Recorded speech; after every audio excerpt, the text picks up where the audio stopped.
Boa noite a todos. Cumprimentar os irmãos com a graça e a paz que há no nosso Senhor Jesus Cristo. Louvá-lo pela oportunidade de estarmos na casa de Deus nesse primeiro dia da semana e podermos usufruir das bênçãos de Deus, do privilégio de congregar, de ouvirmos louvores maravilhosos, podermos também cantar louvores ao nosso Deus. Daqui a pouco também tomarmos a ceia do Senhor, comungarmos aquilo que Ele conquistou para nós, por nós na cruz. Eu gostaria de convidar os irmãos para lermos um texto da Palavra de Deus. Na carta de Paulo aos Efésios, capítulo 1.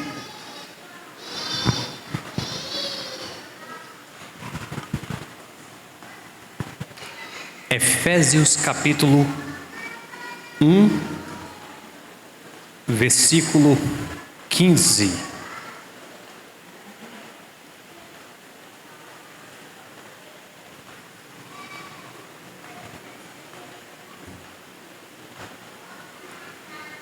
Diz-nos assim a palavra de Deus: pelo que, ouvindo eu a fé que entre vós há no Senhor Jesus, e o vosso amor para com todos os santos, não cesso de dar graças a Deus por vós, lembrando-me de vós nas minhas orações, para que o Deus de nosso Senhor Jesus Cristo, o Pai da glória, vos dê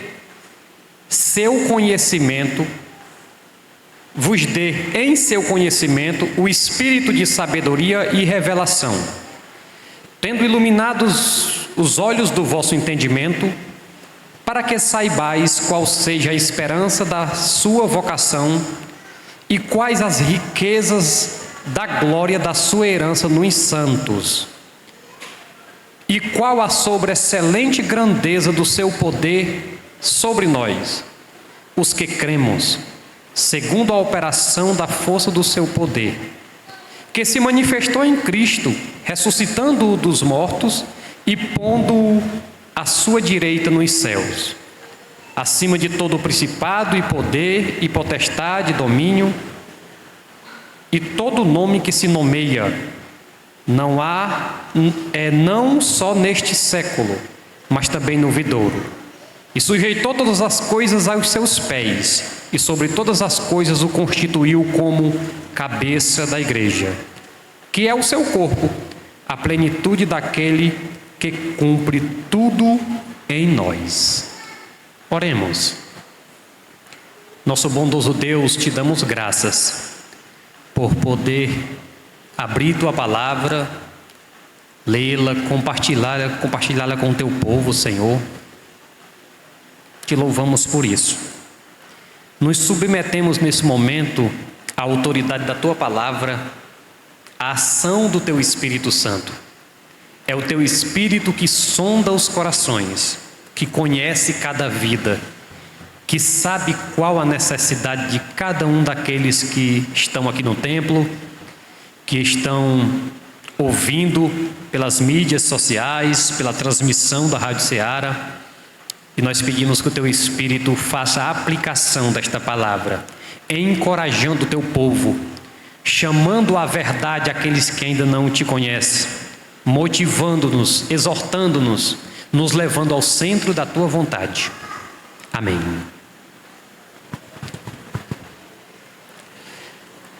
Amados irmãos,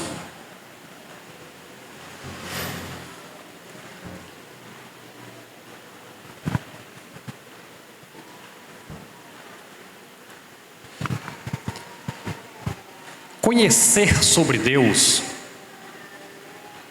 conhecer a pessoa de Deus, é uma disciplina da vida cristã essencial, insubstituível. E quando a gente fala de conhecer Deus, dá uma impressão de uma frase um tanto quanto genérica, conhecer Deus. Mas não é.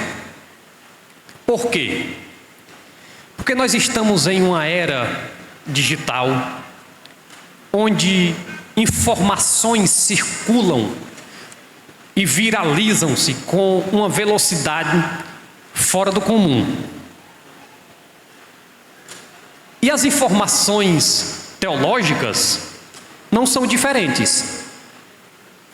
Elas estão aí na internet, nas redes, circulando com uma velocidade tão rápida, e muita gente tem desenvolvido informações sobre o ser de Deus, ou desenvolvido um próprio Deus na sua cabeça, que eu costumo chamar ele de Deus imaginário. Eu vou falar um pouco sobre ele hoje.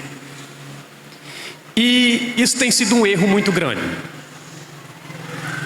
Porque o Deus bíblico, o Deus criador de todas as coisas, se manifestou, deixando seus traços na natureza, se manifestou por nós mediante a sua palavra.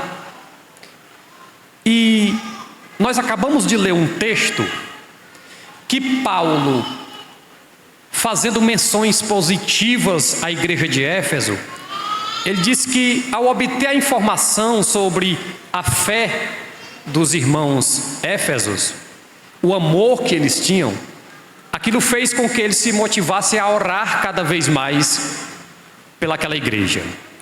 E em casa, examinando o conteúdo da oração que Paulo fez pelaquela igreja, eu percebi que não foi uma necessidade, o que Paulo estava pedindo para os éfesos, não foi somente uma necessidade local daquela igreja, mas era uma necessidade de todas as igrejas cristãs, inclusive da igreja cristã evangélica aqui de Nova Russas. O conhecimento pleno de Deus, saber quem é esse ser. E ao entender errado tudo isso, irmãos, a partir dali a gente desenvolve um cristianismo raquítico, uma vida cristã, como diz aqui no interior, capenga, empurrada, sem vitória, sem avanço, porque eu entendi errado o ser de Deus. E na verdade eu acho que ser cristão é muito além de cumprir uma série de regrinhas criadas pela religião. É muito além de estar na igreja cumprindo os avisos semanais que foram projetados aqui, que foram avisados. Ser cristão é saber quem é Deus. E quando eu falo do conhecimento pleno de Deus, eu não estou falando de um conhecimento completo da sua personalidade, porque nem na eternidade nós vamos conhecer Deus por completo. Não há no ser humano uma capacidade de conhecer a plenitude de Deus, do seu ser. Mas estou falando de um conhecimento sobre Ele, daquilo que Ele fez por mim, da parte dEle que se revelou para a humanidade, que o diferencia dos demais deuses com D minúsculo, que diferencia o cristianismo de todas as outras religiões do mundo que professam um Deus falso, um Deus que a Bíblia diz que é apenas ídolo, um Deus que é apenas uma imaginação da cabeça das pessoas. E eu inicio essa palavra fazendo com os irmãos essa reflexão. Nós conhecemos o Deus verdadeiro? Nós conhecemos o Deus bíblico? Ou conhecemos apenas um Deus que vai se adaptando às minhas necessidades, que vai aceitando com que eu viva do meu jeito, que na verdade não é a minha vontade que tem que se render a Ele, é Ele que fica sempre se rendendo à minha vontade e aceitando meus comportamentos, sejam eles bons ou ruins, sejam eles imorais ou éticos. Qual foi o Deus que nós conhecemos?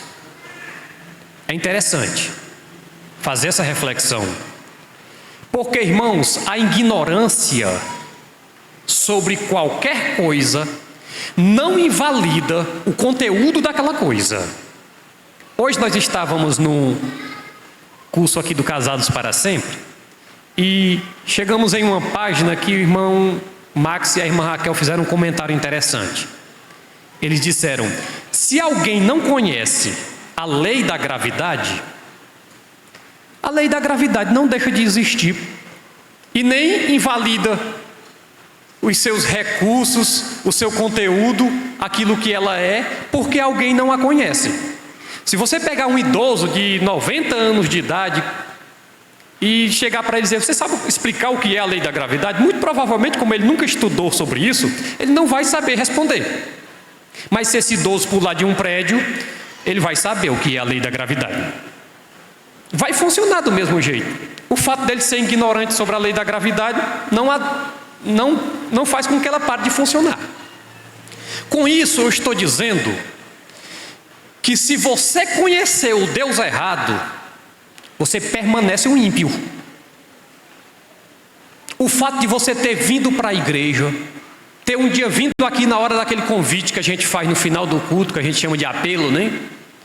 O fato de você ter mudado exteriormente, o palavreado, usavam muito palavrões imorais e agora está falando palavras mais decentes, tem até algumas gírias, né, que prevalecem no meio dos cristãos. O fato de você ter tido uma passada de tinta na parte exterior e não ter conhecimento do Deus verdadeiro, não vai resultar muita coisa para você. Não há diferença entre o frequentador da igreja que não conhece Deus e o ímpio que está lá na vida de promiscuidade e na vida de pecado. Ambos terão da parte de Deus o apocalipse final, as pragas que é dita, uma eternidade longe de Deus. Porque o que me garante ter uma eternidade com Deus não é ser frequentador e o meu nome está num hall de membros de uma determinada igreja. É eu ter conhecido quem é Deus, o seu plano, o que Ele fez por mim, o quanto Ele é justo, o quanto Ele é amoroso, o quanto Ele é abundante em sua graça. E aqui, irmãos, eu me recordo de um texto bíblico, quando Jesus, conversando com os discípulos, disse: aquele que quiser vir após mim, negue-se a si mesmo, tome a cada dia a sua cruz e siga-me.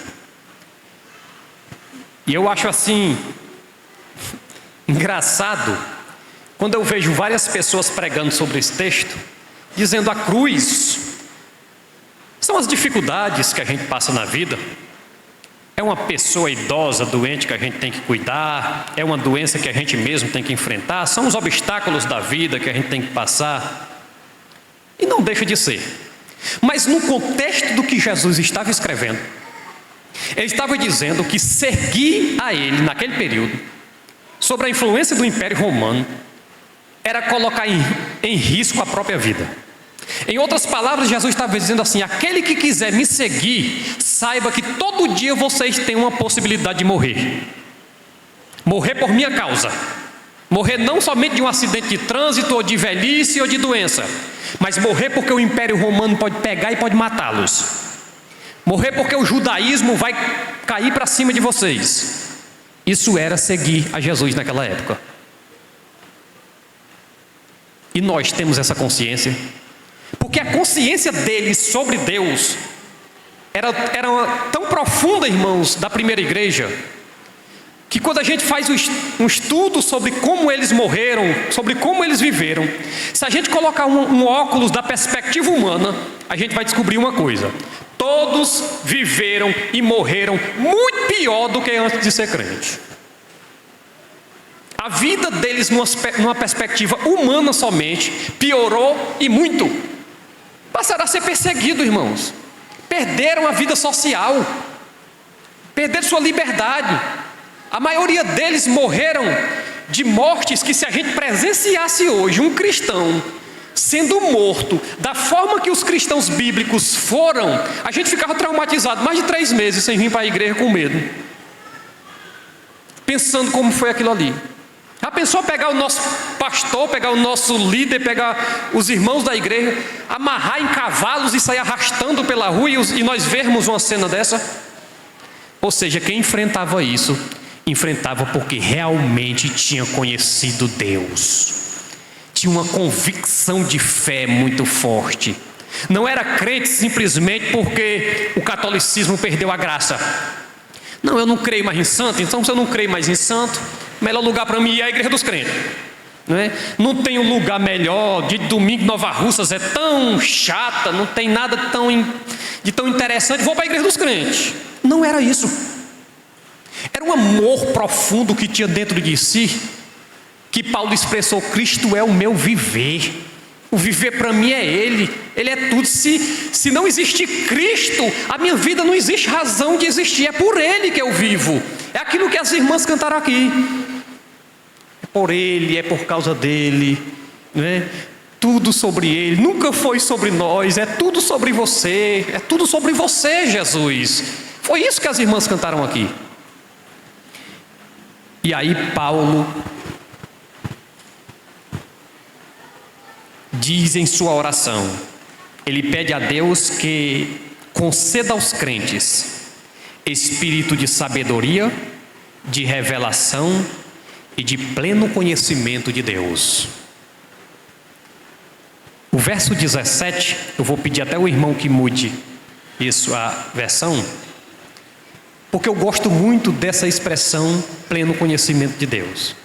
Os termos sabedoria e revelação, irmãos, sugere a ideia de um conhecimento além daquele que foi obtido nas universidades. Quando Paulo está falando aí que o Espírito conceda aos crentes sabedoria e conhecimento e revelação, ele não está falando daquele conhecimento que os irmãos estão obtendo no curso do INEC ontem lá em Catunda, dos irmãos que se formaram pelo CIBIMA. Ele não está falando desse conhecimento. Ele está falando de um conhecimento relacional e pessoal com Deus.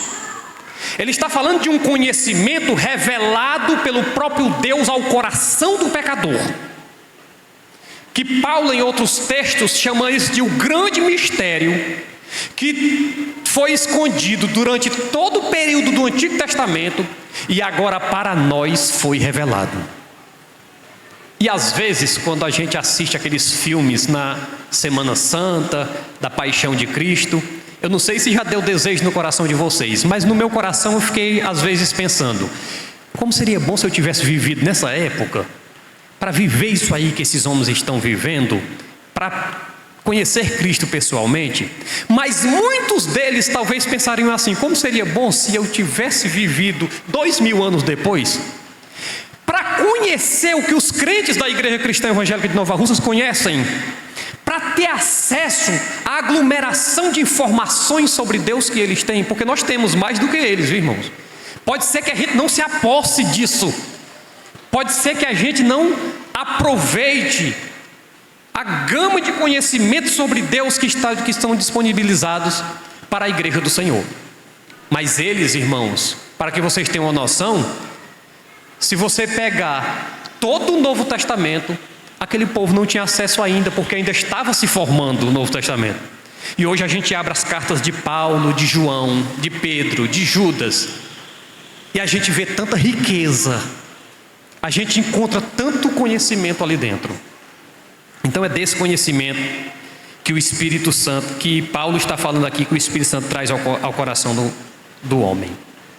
Tenhamos muito cuidado, irmãos, com uma coisa que eu fico pensando sobre isso, é no nosso modelo de discipulado. Quando um novo crente chega na igreja, quando alguém confessa a Cristo como Salvador, e nós começamos a discipular aquela pessoa, eu fico pensando, o que está sendo ensinado para essa pessoa? Será que está sendo ensinada essa pessoa a conhecer Deus? Porque se o novo convertido conhecer Deus, saber quem ele é, ter informações sobre o seu caráter, sobre os seus atributos, sobre sua personalidade, sobre sua vontade, sobre o seu projeto para a humanidade, o discipulado acabou.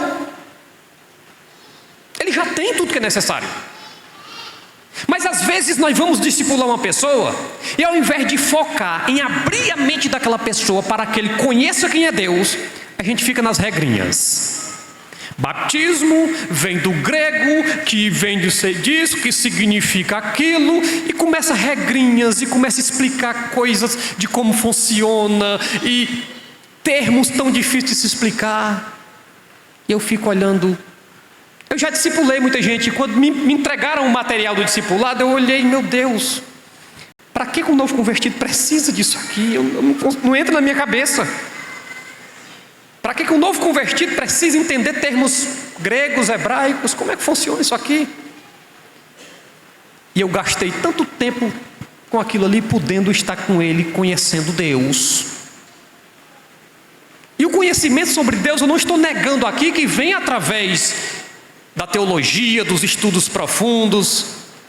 Mas o que eu estou querendo dizer para os irmãos, e estou dizendo, é que discipulado não é um conjunto de regrinhas que após o novo convertido aprendeu, ele virou um cristão. Não é isso. Discipulado nada mais é do que Deus sendo exposto, Deus sendo totalmente colocado à disposição para que ele aprenda sobre esse Deus, para que ele mergulhe nas profundezas desse Deus, para que ele se assuste quando ele realmente tiver a noção da grandeza do poder desse Deus, da grandeza desse amor que foi derramado sobre ele, e que ele se dobre diante daquilo. Eu me recordo que o pastor Paul Washer, um dia visitando, ele conta que um dia visitando uma aldeia no Peru, foi tocado pelo Espírito Santo em uma casa que ele ia dormir lá, de uma família após o culto, e a família já se dizia cristã, e ele ficou até altas horas da noite conversando com o chefe da família. Ele abriu João 3,16 e disse: irmão, leia esse texto para mim. E João 3,16 é um texto muito conhecido. O irmão leu bem rápido, nem abriu direito, porque todo mundo já tem decorado.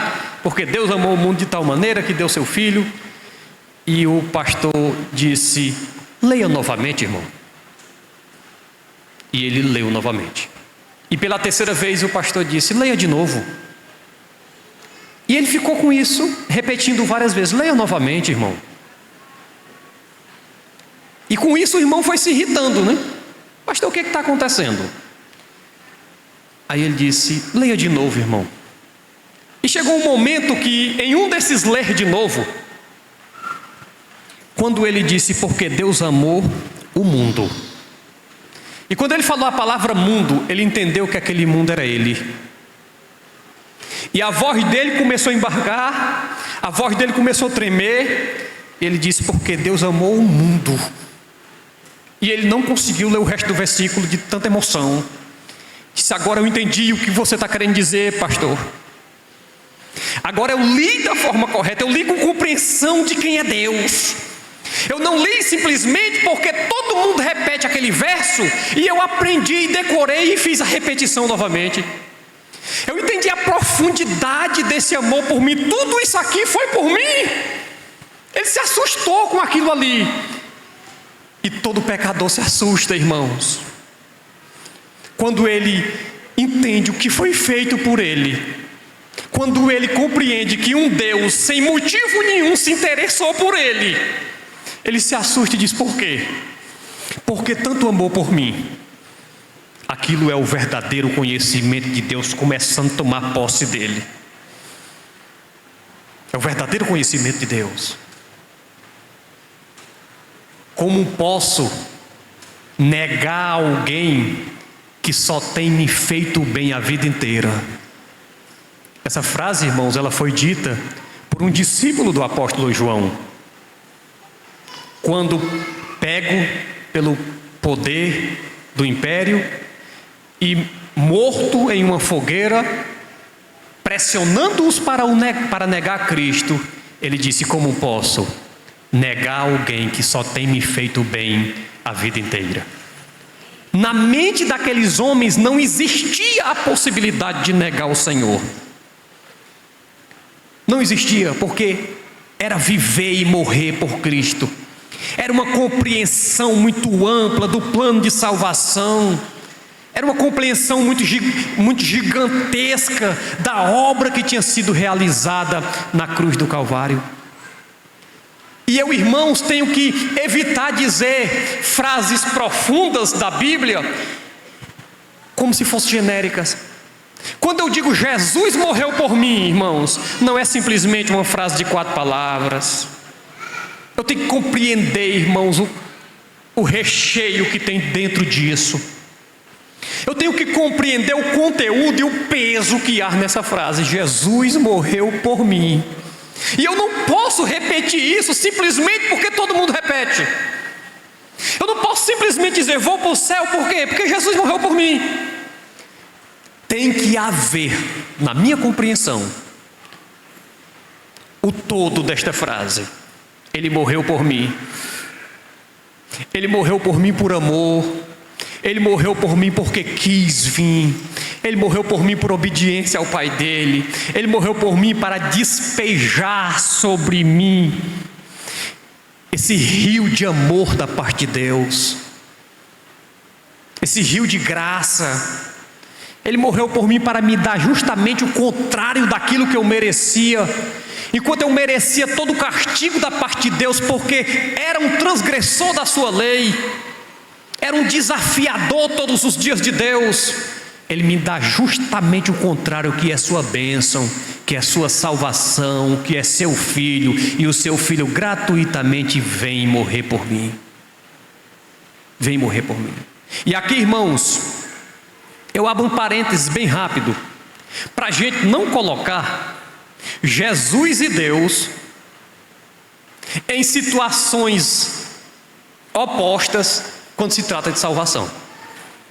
Um dia eu estava vendo uma mensagem na internet, e o pregador, na hora de pregar, ele fez uma ilustração dizendo que Deus estava com a metralhadora na mão, com o dedo no gatilho apontando para nós. Até aí tudo bem, era mais ou menos assim mesmo. Mas aí naquele momento, Cristo entrou no meio e recebeu toda aquela descarga de munição que foi descarregada por Deus naquele momento. Se ele tivesse continuado a explicar o resto, estava tudo bem. Mas como ele parou aí, qual foi a ideia que ficou? Deus tem muita raiva de mim e Jesus gosta muito de mim. Portanto, eu não tenho motivo para amar Deus, eu tenho motivo para amar mesmo é Jesus. Porque se dependesse de Deus, Ele tinha descarregado tudo em mim. Foi essa a ideia que ficou. E não é essa a ideia bíblica. A ideia bíblica é que Deus estava em Cristo Jesus perdoando os nossos pecados. Deus estava em Cristo sofrendo a mesma dor. E é isso que diferencia o sacrifício de Cristo dos sacrifícios pagãos. Porque os sacrifícios pagãos, o sacrifício tem que vir exterior àquele que recebe. Alguém tem que providenciar um sacrifício para acalmar a ira do Deus pagão. No sacrifício cristão não, o próprio Deus que está virado, Ele mesmo se encarregou de providenciar o sacrifício. Como conciliar isso é um pouco complicado, um Deus irado que também nos ama, mas nós temos que afirmar, é um Deus que se ira contra o pecado, é um Deus que se ira contra o pecador, mas é um Deus que também providenciou a saída, o escape em Cristo Jesus. Continuando, irmãos, ele usa uma expressão interessante no versículo 18, na oração que Paulo está fazendo, ele usa uma expressão dizendo, tendo iluminado os olhos do vosso entendimento. Nós estamos falando sobre conhecer Deus, vamos lembrar disso. E o entendimento do ser humano é essencial na hora de conhecer alguém. Uma dificuldade muito grande das pessoas que têm problemas mentais é conhecer os outros. Conhecer, reconhecer, porque as limitações mentais impedem disso. Ele está dizendo aqui que para o ser humano conhecer Deus, ele precisa ter o seu entendimento iluminado. Iluminado por quê, irmãos? Porque a palavra de Deus diz, eu queria que o irmão projetasse para mim aqui 2 Coríntios capítulo 4, versículo 4, para que nós possamos entender por que esse entendimento precisa ser iluminado.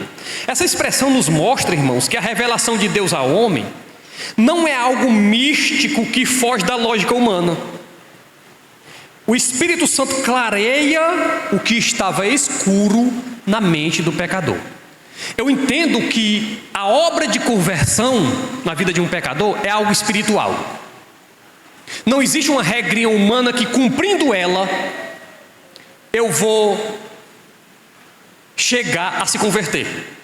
Não existe um botãozinho físico que eu vou lá e ensino o pecador: olha, aperta esse botãozinho, encontra aí onde é que ele está no teu corpo e aperta ele, que você não crê, mas após apertar esse botão, você vai crer. Não existe isso. E se existe, só quem sabe onde está esse botãozinho é o Espírito Santo, que a gente vai falar já já sobre essa questão. Mas olha o que acontece aqui, irmãos. O Deus deste século cegou o entendimento dos incrédulos para que lhes não resplandeça a luz do Evangelho da glória de Cristo, o qual é a imagem de Deus. Ele está falando aqui dos ímpios, que têm os seus olhos vendados pelo Deus desse século, e que essa venda só pode ser tirada pela iluminação do Evangelho de Cristo. Se você já conhece, já teve essa venda aqui tirada, já era para você estar aí no seu local glorificando a Deus. Obrigado, Jesus, porque eu estou conseguindo ver. O meu entendimento consegue compreender aquilo que muitos aqui em Nova Russas ainda não conseguem. Romanos capítulo 12, versículo 2, agora traz para dentro da igreja: e não vos conformeis com este mundo, mas transformai-vos pela renovação da vossa mente, do vosso entendimento. E após o crente ter o entendimento renovado, é que ele pode experimentar a boa, agradável e perfeita vontade de Deus. Irmãos, se esforçar para ser feliz não é errado. É o que todo mundo quer, ser feliz. Mas tem algo na vida do verdadeiro cristão que ele deseja mais do que ser feliz. E se você não tem esse algo, eu oro a Deus para que o Espírito Santo coloque isso no seu coração hoje. Eu vou repetir: tem algo na vida do verdadeiro cristão que é mais importante do que ser feliz. É a busca pela vontade de Deus.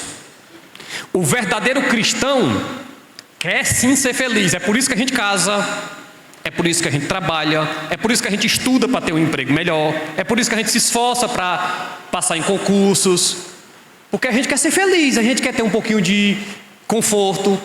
Mas o verdadeiro cristão tem algo que superabunda sobre isso aí: eu quero a vontade de Deus para a minha vida. E a felicidade vem como consequência, a satisfação vem como consequência. Quando eu estiver cheio de Deus, eu sei que a vontade dele na minha vida vai ser perfeita, vai ser agradável. Quando ele for realmente o meu pastor, nada me faltará, de nada terei falta. A fé cristã, irmãos, é algo explicável. É algo que passa pelo entendimento. Por que eu criei? Eu não criei porque eu passei por uma sessão de hipnose, não. Eu não criei porque alguém fez uma lavagem cerebral. Não. Tem até uma frase de camiseta aí que eu acho interessante, de vez em quando tem nas redes sociais, que Jesus morreu para tirar os nossos pecados e não a nossa inteligência. O crente continua sendo um ser inteligente. E às vezes, quando eu converso com alguns irmãos, eles acreditam em coisas que eu fico assim: o que é isso? Será que ele acredita nisso aí mesmo? Isso é coisa de quem não tem juízo. Isso é coisa de quem passou realmente pela lavagem cerebral. Porque fé cristã é algo que passa pelo entendimento. Fé cristã passa pela compreensão. Pedro, inclusive, nos orientou que nós estivéssemos preparados para responder com mansidão todos aqueles que nos interrogarem acerca da nossa fé. Então nós temos que sim dizer, não, eu sei porque foi que eu criei. Eu criei porque o Espírito Santo convenceu um coração duro que tinha aqui dentro do meu peito. Eu creio porque o meu coração foi de pedra, foi trocado por um coração de carne.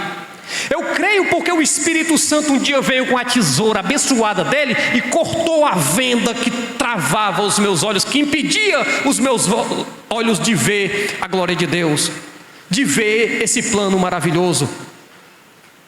Porque, irmãos, não dá para a minha compreensão concordar com alguém que semana passada estava aqui na igreja, tomando ceia, que estava aqui na igreja louvando ao Senhor, alegre e feliz, e simplesmente abandonou a família, fugiu, foi para o mundo das drogas, foi para o pecado, e simplesmente isso aconteceu. Eu fico me perguntando como alguém conhece Deus, o seu plano, como alguém se envolveu com esse Deus dessa forma e simplesmente disse, não te quero mais. Em sã consciência. Na minha consciência, essa pessoa ainda não conheceu esse Deus a qual eu estou falando. Esse Deus dos discípulos. Porque aos olhos humanos, os discípulos tinham tudo para abandonar, irmãos. Qualquer pessoa que lê a história do apóstolo Paulo vai dizer, esse cara é um maluco, porque deixar o futuro promissor que tinha pela frente para viver o resto da vida todo sofrendo, sendo perseguido, fingindo de morto para não morrer e finalizar sua vida numa masmorra, doente, esperando só o dia da sua morte, que seria por decapitação. Mas ele sabia em quem tinha crido. Ele sabia da coroa de justiça que estava preparada para ele. Ele sabia do grande plano que Deus tinha feito e executado por meio de Jesus Cristo. Ele sentia o Espírito Santo dentro do coração dele, testificando todos os dias que ele era filho de Deus. Oh, irmãos, aquele versículo mexe demais comigo, porque o mesmo Espírito testifica com o nosso espírito que somos filhos de Deus. Você já sentiu isso, irmão? Você já ouviu o Espírito Santo falando no teu ouvido, falando na tua mente renovada, falando no teu coração, tu és filho de Deus? E aqui, irmãos, deixe-me abrir um outro parênteses bem rápido. Uma pergunta assim, retórica, bem rápido. Deus nos ama, amém? Amém. Ele nos ama. Nós temos prova disso, mas até então isso é uma informação. Agora a pergunta boa vem agora. Você se sente amado?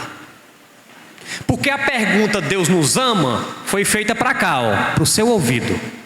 A pergunta você se sente amado está no seu coração. Quantas vezes você olhou para Deus e se lembrou desse amor e não aguentou de emoção em lágrimas, em saber que se sente amado, em saber que não é merecedor desse amor, mas Ele me ama, mesmo sem eu merecer. Ele me ama. E nada muda isso. Saber que eu dou milhares de razões para Ele me odiar, mesmo depois de crente. Eu dou muitas razões para Ele me desprezar, para Ele me lançar fora. Mas nenhuma dessas razões tem sido suficiente. Ele continua me amando. Isso é importante, irmãos. Se sentir amado, não queira para a sua vida uma mera informação que Deus te ama. O descrente também sabe disso. E eu sou totalmente contra essa evangelização que parte, Jesus te ama e tem um plano na tua vida. O descrente olha e diz, sim, eu sei disso, que bom. É isso que você tem para me dizer? Que Jesus me ama e tem um plano na minha vida? Não. Não pode partir daí. Ele precisa sentir esse amor no coração. E nós, depois de crentes em Cristo, precisamos nos sentir amados. Eu sei que Ele me ama. E Ele tem dado provas disso todos os dias. Avançando para o final, irmãos. No versículo 17 e 18, mas eu gostaria que o irmão projetasse o 18. Tem uma expressão aqui. Iluminados os olhos do vosso coração, para saberdes. Espera um pouquinho, na minha Bíblia diz para quê? A partir de agora, na oração de Paulo, ele está fazendo o seguinte: tudo que eu pedi até agora para vocês, eu quero que vocês saibam que eu não estou pedindo simplesmente pelo bel prazer de possuir. Eu estou pedindo porque isso que vocês vão receber vai gerar outras coisas. E recebendo isso, vocês vão saber de quê? A esperança da vossa vocação. Se o irmão... Deixa eu olhar aqui se ele está colocando... Isso, ótimo. A esperança da vocação, para vocês saberem as riquezas da glória na sua herança, e no versículo 19, para que vocês saibam também a sobreexcelente grandeza do seu poder em nós. Pode voltar para o 18, irmão. Nós que cremos, após termos o entendimento aberto, a venda tirada, as correntes do pecado quebrada, os grilhões e as algemas que prendiam nossos pés e mãos foram tirados. Depois disso, nós tivemos o entendimento iluminado. E para quê? Para que eu possa compreender e saber qual é a esperança da minha vocação. E aqui ele não está falando de uma vocação ministerial. Aqui ele está falando da vocação de ser servo, da vocação de ser discípulo, da vocação de ter o nome no livro da vida. E se alegrar por isso. Irmãos, o crente é diferente do ímpio. Ele tem esperança no resultado final da sua fé. O ímpio diz assim: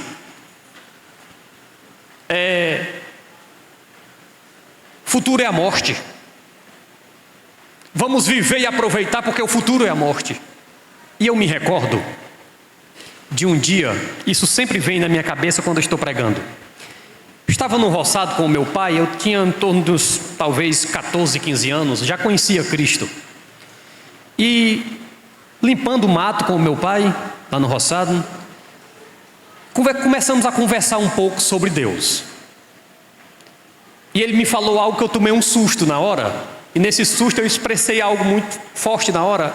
E eu disse: papai, quando o senhor morrer, o que vai acontecer? E ele disse assim: quando eu morrer, meu filho, Deus me deu o que eu mereça. Naquele momento eu tomei um espanto. Eu disse: não, meu pai, pelo amor de Deus, nunca mais fale isso na sua vida. Era para ele, como um homem já idoso, estar me falando isso. Mas o conhecimento do evangelho que ele tinha recebido era eu, não era ele ainda. Não era uma questão de idade, não é uma questão de paternidade e de filiação, é uma questão de revelação da vocação. Eu disse: não fale isso nunca mais, meu pai, porque se Deus for dar para o senhor, e for dar para mim, e for dar para qualquer pessoa aquilo que nós merecemos, nós passaremos a nossa eternidade no inferno.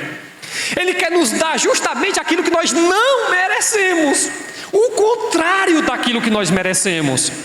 E você, amigo que está aqui, você, amigo que me ouve pelas redes sociais, pelas transmissões que são feitas, Deus quer te dar o contrário do que você merece. Ele mandou o Filho dele para que você passasse a eternidade usufruindo de suas bênçãos, para que você passasse a eternidade com Ele. Com Ele. Irmãos, o céu só é bom porque Jesus está lá. E às vezes a gente é tão ganancioso com as nossas coisas, a gente pensa tanto nos bens materiais, que a gente pensa que o céu é bom porque lá tem ouro. Que o Apocalipse diz que tem ruas de ouros, né? Muros de jaspe, e a gente diz: deve ser um lugar muito bom, que tem rua de ouro. Pois as ruas de ouro do céu sem Jesus eram um inferno. O céu só é bom porque Jesus está lá. E foi isso que ele afirmou quando disse: não se turbe o vosso coração. Creiam em Deus e creiam também em mim, pois na casa de meu pai há muitas moradas. Se não fosse assim, eu vos teria dito, pois vou preparar-vos lugar. E quando eu for, voltarei outra vez, e vos levarei para mim mesmo, para que aonde eu estiver, estejais vós também. Aonde Jesus está, é lá que nós vamos estar, irmãos. É a presença de Jesus que vai abrilhantar. É a presença dele. Irmãos, essa semana eu ouvi um hino, se não me falha a memória, da Aline Barros, que dizia: quando conheci Cristo, a minha eternidade já começou.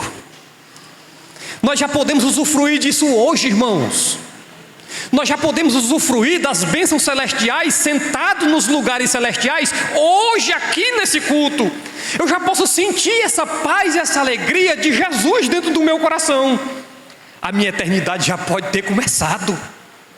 As bênçãos futuras eu já posso gozá-las delas, não na sua plenitude, mas já posso sim iniciar isso.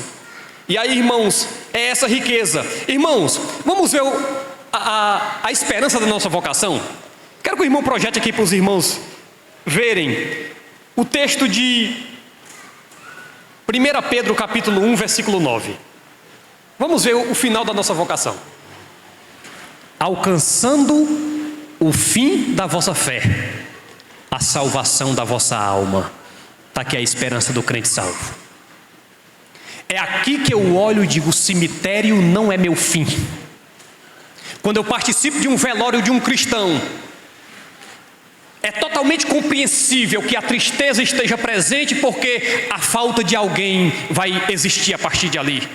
Tem alguém chorando a falta de um ente querido, mas predomina a esperança que o fim da fé é a salvação em Cristo Jesus. Projete para mim, irmãos, o texto de 1 Tessalonicenses capítulo 4, versículo 13 em diante. Olha bem aqui para mim, irmãos.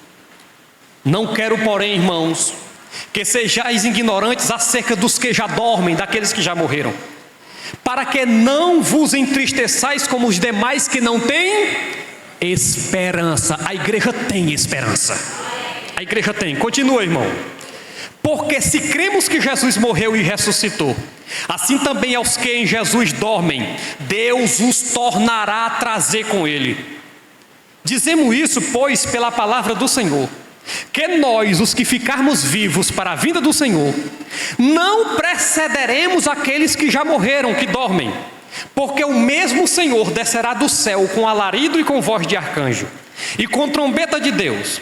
E os que morreram em Cristo ressuscitarão primeiro. Depois nós, os que ficarmos vivos, seremos arrebatados juntamente com Ele nas nuvens, a encontrar com o Senhor nos ares, e assim estaremos para sempre com o Senhor. Consolai-vos uns aos outros com estas palavras. Você entendeu aqui, irmãos, que na verdade existe 2 Apocalipse? Na Bíblia só tem um livro de Apocalipse, mas no sentido literal da palavra, que é revelação, existem 2. Existe a revelação do Apocalipse dos ímpios, que é a desgraça final, que é o juízo final, que é a bondade de Deus sendo retirada por completa na vida dos ímpios, que é os ímpios ressuscitando pós-milênio para receber a sentença pelo fato de terem negado Jesus. E aqui eu me refiro agora a você, irmão descrente que ainda não confessou Cristo. Eu quero te dizer que as pessoas não vão para o inferno porque simplesmente são adúlteras. Elas não vão para o inferno porque simplesmente mentem, ou porque roubam, ou porque cometem um pecado específico. Elas vão para o inferno porque rejeitaram a enorme oferta da graça de Deus mediante Jesus Cristo. Elas vão para o inferno porque Deus preparou tudo que era suficiente para que elas conhecessem a graça, e elas disseram: não, eu a rejeito.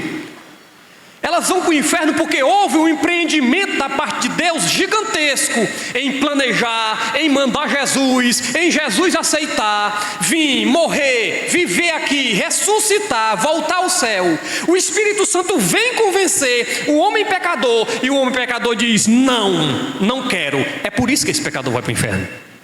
É por essa rejeição que ele perdeu a eternidade com Deus. Mas nós temos o segundo Apocalipse. Nós temos esse Apocalipse aqui, o Apocalipse glorioso. O futuro da igreja é glória. O futuro da igreja é bênção. Não se preocupe com quem vai ganhar a eleição esse ano, irmão. Você está se preocupando com coisa que não precisa. Não se preocupe se esquerda ou direita vai fazer isso ou aquilo. Não. O futuro da igreja está garantido em Cristo. A direita não vai mudar o futuro da igreja. O trem que carrega a igreja, irmãos, nada tira ele dos trilhos. O futuro dela está garantido. O futuro dela está predestinado. E assim Deus vai garantir, irmãos. E quando eu me lembro disso, que o meu futuro está garantido com Deus, quando eu me recordo que o destino da igreja é o céu, o destino da igreja é a eternidade com Ele, isso me enche de paz, isso me enche de alegria, isso me enche de encorajamento para sair com um grupo de evangelismo aqui nos sábados e anunciar para as pessoas: existe um apocalipse do bem, existe um apocalipse glorioso, existe uma revelação de uma glória eternal que Deus planejou e você pode tomar posse disso. Depois ele diz assim, irmãos: as riquezas da glória na sua herança.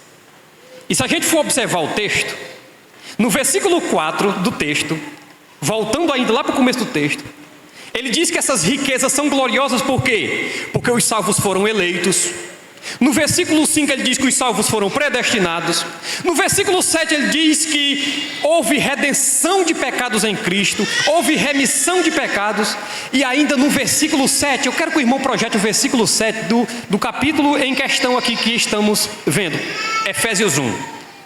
Olha só, irmãos, o que ele diz aqui: temos em quem temos a redenção pelo seu sangue, a remissão das ofensas segundo a sua graça.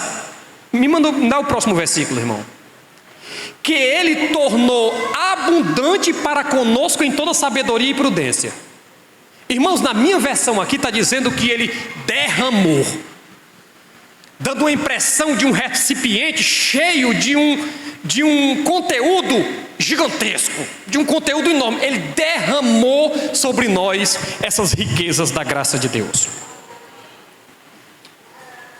E por último ele diz: a sobreexcelente grandeza do seu poder em nós. Versículo de número 19.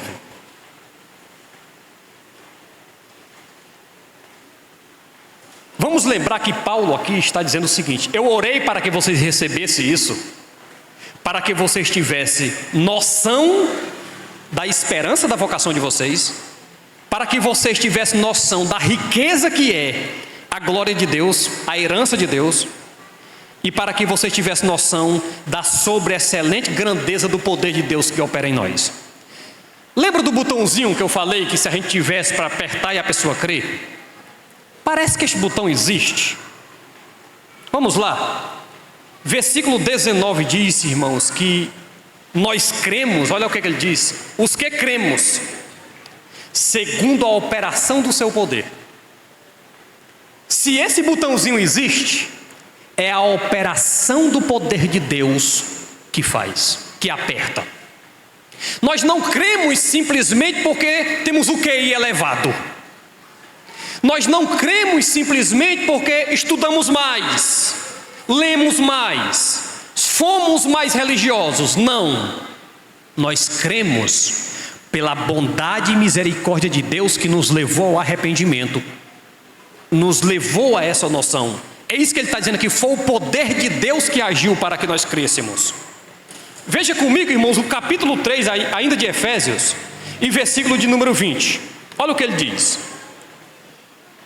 Capítulo 3, Efésios 20. Ora, aquele que é poderoso para fazer tudo muito mais abundantemente além daquilo que pedimos ou pensamos, segundo o poder que em nós opera. Quando você falar de salvação, quando você falar de bênçãos da parte de Deus, lembre da graça. Lembre da graça. Não pense nem um minuto em méritos. É por causa disso, é por causa daquilo. é porque eu já nasci na igreja, minha família era toda crente e isso influenciou para que eu também conhecesse Jesus. Mas tem um monte de irmãos aqui que os filhos estão desviados. Não, você não está aqui porque nasceu numa família crente. Você está aqui porque o poder de Deus que opera no homem operou em você, tocou em você de alguma forma. E por último, irmãos, Paulo ora para que o conhecimento de Deus venha somente através de Cristo. Rejeite qualquer conhecimento sobre Deus que não venha por Cristo. Ele mesmo disse, irmãos, Mateus capítulo 11, versículo 27. Olha o que ele diz aí, um texto muito conhecido. Todas as coisas, Jesus disse, me foram entregues por meu Pai. E ninguém conhece o Filho senão o Pai. E ninguém conhece o Pai senão o Filho. E aquele, como eu tenho vontade de arrancar esse aquele e colocar Antônio Carlos. Esse aquele aqui é eu. Esse aquele aqui é você. Aquele a quem o Filho o quiser revelar. E o Filho quis se revelar para nós. Dá para terminar esse culto hoje se sentindo mais amado do que você já se sentia? Dá para ao final desse culto dizer, eu sabia que eu era amado, mas hoje esse conhecimento do amor de Deus por mim se ampliou. Eu senti esse toque, hoje eu tive mais uma prova. Hoje eu tive um pouco mais de noção. E é isso que acontece, irmãos. Em Cristo somos completos. Tem alguém aí, na TV, nos rádios, querendo apresentar um Deus sem Jesus, querendo apresentar uma vida cristã sem Jesus. A igreja tem que se levantar contra isso. A igreja tem que rejeitar isso. Todas as coisas foram entregues a Jesus pelo Pai. Então todo conhecimento de Deus ao homem passa por Jesus. Eu rejeito, por quê? Porque em Jesus eu me sinto completo. A Bíblia diz que Ele vai nos apresentar, irmãos, perfeitos diante de Deus. Perfeitos. E é esse amor que Ele demonstra por nós. É esse amor que Ele demonstra por você. Não perca tempo, meu amigo. Corra aos pés de Jesus. Entregue sua vida a Ele. Se você sente esse botãozinho sendo tocado aí no teu corpo, a tua mente sendo aberta, a compreensão que você precisa dele para passar a eternidade com Deus, não perca tempo. Procure Jesus, se renda aos pés dele. Diga a ele o quanto você o ama, pelo fato dele ter lhe escolhido, pelo fato dele ter lhe buscado, pelo fato dele ter lhe amado. Obrigado por tudo, Senhor. Te louvamos pela tua palavra. Te louvamos por nos fazer ver Deus, nos fazer conhecer esse Deus, saber o quão grande foi o amor e a justiça do Deus Pai, derramada abundantemente sobre as nossas vidas. Obrigado por nos revelar, Senhor, o caráter de Deus, por nos direcionar segundo os atributos do Senhor. É o que eu te peço em nome de Jesus. Amém. Pastor.